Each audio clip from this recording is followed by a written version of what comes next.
এই গানটির কথা লিখেছেন ডক্টর রোকসানা পারভিন, আর সুর করেছেন মুরাদ নূর, আর সঙ্গীত আয়োজন করেছেন মুশফিক লিটু। খুব রোমান্টিক একটা গান, মানে একটা মেয়ে ভাবছে আর কি যে যদি বৃষ্টি আসে, বৃষ্টিতে কেমন করে সে তখন তার মনে পড়বে, অনেক কিছুই মনে পড়বে এরকম। আসলে বৃষ্টি হচ্ছে না, কিন্তু সে ভাবছে বৃষ্টি হচ্ছে, এরকম একটা ফিলিং আর কি।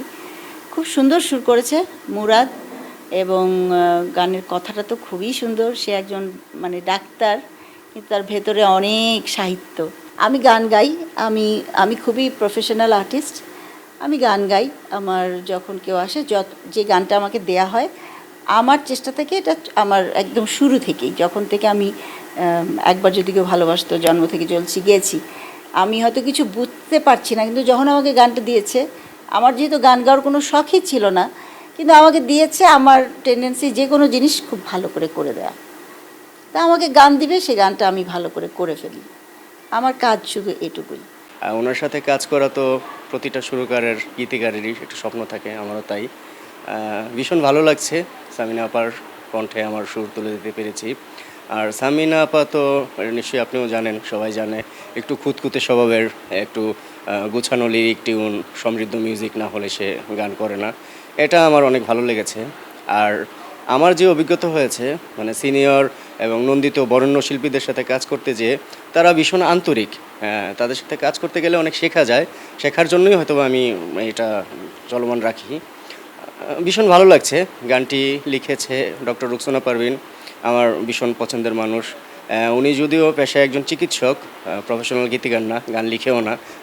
বিশেষ করে গানটিতে কয়েকটি শব্দ আছে যে শব্দগুলো একেবারেই নতুন, যে শব্দগুলো বাংলা ডিকশনারিতে নতুন। প্রেম সরসা, মেঘ ভরসা, মেঘ ভরসা, এরকম কিছু শব্দ আছে। ভালো লাগছে খুবই। কিছু গান তো একেবারেই নিজস্ব বা নিজের প্রেম থেকে, নিজের ভালো লাগা থেকে করা। সামিনা চৌধুরীর গানটি আসলে তাই। আর গান যখন প্রকাশ হয়ে যায় তখন তো আসলে দর্শকের হয়ে যায়, ভালো লাগা মন্দ লাগার একটা বিষয় থাকে। গানটি খুব চ্যালেঞ্জ নিয়ে করেছি, আশা করছি সবার ভালো লাগবে, আমাদের তো ভালো লেগেছে। আমার যে একজন নতুন যে গীতিকার তার একটা গান গেয়েছেন, সেটা আমার জন্য আসলে খুবই খুবই ভালো লাগার একটা বিষয়, আনন্দের একটা বিষয়। একজন গীতিকার হিসাবে একজন সফল একটা সময় আমি বলবো। কেননা লেখালেখি আমি করি মোটামুটি একটু ইন্টারমিডিয়েট বা এই সময়টা থেকেই। 2021-এর যে বইমেলা, সেখানে মেঘ বৃষ্টির পরাগজল একটা বই আমার বের হয়েছে। মূলত আমি কবিতা বা এই লেখালেখির সাথেই বেশি যুক্ত। গান কখনো লিখবো বা লেখা হবে এরকম আসলে কখনো ভাবি নাই ওভাবে। আর যেহেতু চিকিৎসক, সময়টাও আসলে সেভাবে পাই না। তো আমাদের আমার ছোট ভাই সুরকার মুরাদ নূর, সেই প্রথম একটা আমার লেখা নিয়ে বললো যে আপা আপনার লেখা আমি একটু গান করতে চাই। তো আমি বললাম যে আমি কখনো কিন্তু গানের সাথে যুক্ত না। বললো যে আপা আমি একটু সুর করতে চাই। তো ঠিক আছে। তো প্রথম যে গানটা জয় জোৎস্না, এটা অবন্তী সিথি গেয়েছিল। তারপরে আরেকটা গান আমি, এটা বিজয়ের নিয়ে একটা গান, সেটা একটা গান স্মরণ গেয়েছিল। এটা আমার থার্ড গান।